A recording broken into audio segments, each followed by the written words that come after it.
15 दिन बाद पाकिस्तान में खौफनाक ज़लज़ले की पेशगोई वाक़ई ही में है। पाकिस्तान में ज़लज़ला आएगा, ये सिर्फ चामगोयाँ हैं। इस बारे में बात करने से पहले हिस्ट्री में जाते हैं कि जो पहले ज़लज़ले आए हैं वो किस तरह के थे।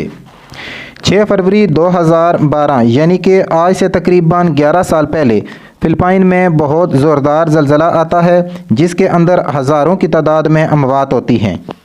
4 साल बाद इसी तारीख यानी कि 6 फरवरी 2016 को ताइवान के अंदर भी ज़लज़ले के झटके महसूस किए जाते हैं और इसके अंदर भी कई अमवात होती हैं। 7 साल बाद 6 फरवरी 2023 को तुर्की, शाम और जॉर्डन में भी ज़लज़ले के 2 बड़े और क़यामतखेज़ झटके लगते हैं और तारीख होती है 6 फरवरी। नाज़रीन, 6 फरवरी के दिन 3 तबाहकुन ज़लज़ले, ये महज इत्तफ़ाक़ है या कोई मनसूबाबंदी या कोई टेक्नोलॉजी? आर्प टेक्नोलॉजी क्या है और ये ज़लज़ले कुदरती आफत हैं या इस टेक्नोलॉजी का नतीजा? आइए इस वीडियो में देखते हैं और साथ ही साथ आप लोगों को ये बताते हैं कि क्या पाकिस्तान के मतलब जो पेशगोई की गई है कि 15 दिनों के अंदर अंदर इस खित्ते में भी एक खौफनाक ज़लज़ला आ सकता है, तो इस बारे में भी बात करते हैं। तो वीडियो स्टार्ट करने से पहले आप लोगों से एक छोटी सी रिक्वेस्ट है कि अगर आप लोगों ने मेरे चैनल को सब्सक्राइब नहीं किया हुआ तो मेरे चैनल को सब्सक्राइब करें और मज़ीद वीडियोस को देखने के लिए बेल आइकन को ज़रूर प्रेस करें। तो नाज़रीन, स्टार्ट करते हैं। तुर्किया में आने वाले हालिया ज़लज़ले को अमरीकी खुफिया टेक्नोलॉजी आर्प का नतीजा करार दिया जा सकता है।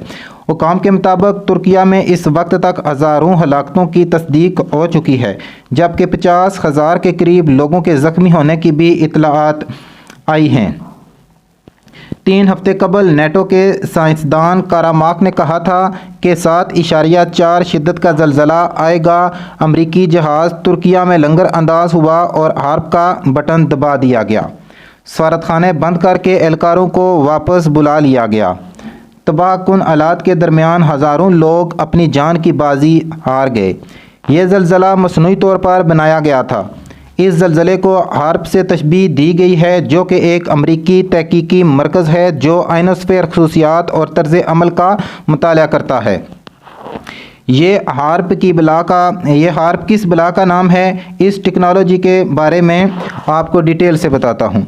ये टेक्नोलॉजी नहीं, हकीकत है। इसके पीछे अमेरिका है। हार्प 1990 में अमेरिका में शुरू किया गया।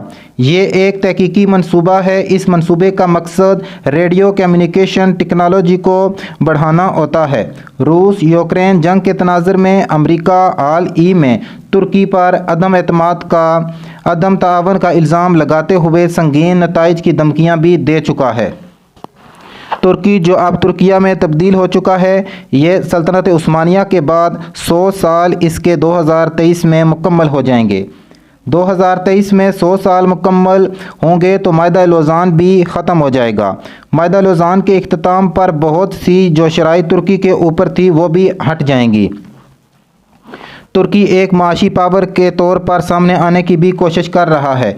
इसी वजह से वो इस्लामोफोबिया के लिए भी काम कर रहा है और इस्लामोफोबिया ही की वजह से तुर्की में इस वक्त जो टॉप ट्रेंडिंग ड्रामा हैं वो भी सारे के सारे इस्लामी तर्ज के ऊपर बनाए गए हैं, जिनमें से कार्लोस उस्मान हो गया, दिलरिज़ अर्तुगरुल हो गया और महमद बिन जलालुद्दीन सर फहरिस्त हैं।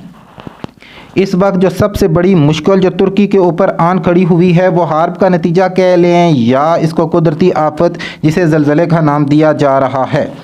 बुनियादी तौर पर हार्प अमरीकी रियासत अलास्का में चलने वाली एक रिसर्च प्रोजेक्ट का नाम है जो 23 से 35 एकड़ रकबे पर लगाए गए 180 टावर्स और एंटीनास पर मुश्तमिल है, जिसमें 3 बिलियन वाट ताकतवर इलेक्ट्रोमैग्नेटिक वेव्स पैदा की जा सकती हैं।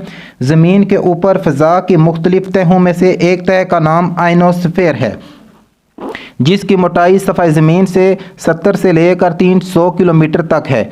अलास्का में मौजूद इस प्रोजेक्ट के एंटीनास की मदद से पावरफुल इलेक्ट्रोमैग्नेटिक वेव्स को आयनोस्फेयर में भेजा जाता है, जिससे वहां बहुत ज़्यादा हिद्दत पैदा करके गैर मामूली तब्दीलियां की जाती हैं। इसकी मदद से एक तरफ खित्ते को बारिशों से बिल्कुल महरूम करके बंजर बना दिया जा सकता है और दूसरी तरफ किसी भी खित्ते में बारिशों से मसनूई सैलाब भी पैदा किया जा सकता है। इस टेक्नोलॉजी की मदद से दुनिया के मुख्तलिफ खित्तों के ज़ेरे ज़मीन ज़खायर की मौजूदगी और उनकी मिकदार का भी अंदाज़ा लगाया जा सकता है। इस प्रोजेक्ट की मदद से आयनोस्फीयर का दर्जा हरारत गैर मामूली हद तक बढ़ाया जा सकता है, जिसकी वजह से बहुत ही कम फ्रीक्वेंसी की लहरें पैदा की जाती हैं जिनका रुख ज़मीन की तरफ मोड़ दिया जाता है। इसलिए इनकी मदद से एनर्जी की बहुत बड़ी मिकदार को ज़मीन या फ़िज़ा के कुछ हिस्से पर फोकस करके मुंतकिल करने से बहुत ज़्यादा दर्जा हरारत का प्लाज्मा पैदा किया जाता है। इससे जंगलों में आग भी लगाई जा सकती है। उड़ते हुए जहाज़ के इंजन को आग की मदद से गिराया या तबाह किया जा सकता है। तहकीक से अंदाज़ा लगाया जा सकता है कि इस हार्प रेडियो स्टेशन अलास्का में 180 के करीब एंटीना हैं जो तकरीबन 72 फुट ऊंचे हैं। इन सब एंटीना को तरतीब से जोड़ा गया है कि तमाम एंटीनों से निकलने वाली शुआएं अलग अलग शुआओं को भेजने के बजाय एक ही जेट ताकतवर शुआ भेजने का काम करती हैं। ये एंटीना फ़िज़ा में टनों के हिसाब से एनर्जी भेजने का काम करती हैं, जिससे ELF वेव्स पैदा होती हैं। ये फ़िज़ा में 3.6 मिलियन वाट की ताकत वाली शुआएं भेजते हैं, जो कि किसी भी उड़ते हुए जहाज़ के इंजन को एक ही मिनट में तबाह कर सकती हैं। तुर्किया में आने वाले ज़लज़ले और ज़लज़ला हो या कुदरती आफात हों, इन सब के पीछे इसी ही टेक्नोलॉजी का हाथ है। तो इस सारी तहकीक से ये बात साबित होती है कि अमेरिका यूं ही नहीं दुनिया के ऊपर हुक्मरानी करना चाहता, बल्कि वो दुनिया को तबाह बर्बाद करने के लिए इस टेक्नोलॉजी का भी इस्तेमाल कर रहा है। अमेरिका ने यह टेक्नोलॉजी पाकिस्तान के ऊपर भी कई दफ़ा इस्तेमाल की है। तो जो पाकिस्तान की तरफ जो उन्होंने टेक्नोलॉजी इस्तेमाल की है उसके बारे में भी आपको बताता चलूँ कि एक तरफ अमेरिका पाकिस्तान को अमन व अमान की अबतरी और दूसरी जानिब तवानाई की अबतरी का भी सामना है। ऐसे में क्योंकि अमेरिका पाकिस्तान को इमदाद देने के साथ साथ गैर मुल्कियों को भी सरमायाकारी की जानिब राग़िब कर रहा है। इस वक्त पूरी दुनिया में अमेरिकी टेक्नोलॉजी हार्प का चर्चा है। कहा जाता है कि इस वक्त पाकिस्तान ही क्या पूरी दुनिया ही अमेरिका की इस टेक्नोलॉजी हार्प की तजर्बागाह बनी हुई है। पाकिस्तान के अंदर हालिया सैलाब हों या 2012 में आने वाले सैलाब हों, इस टेक्नोलॉजी का ही पेश ख़ैमा है।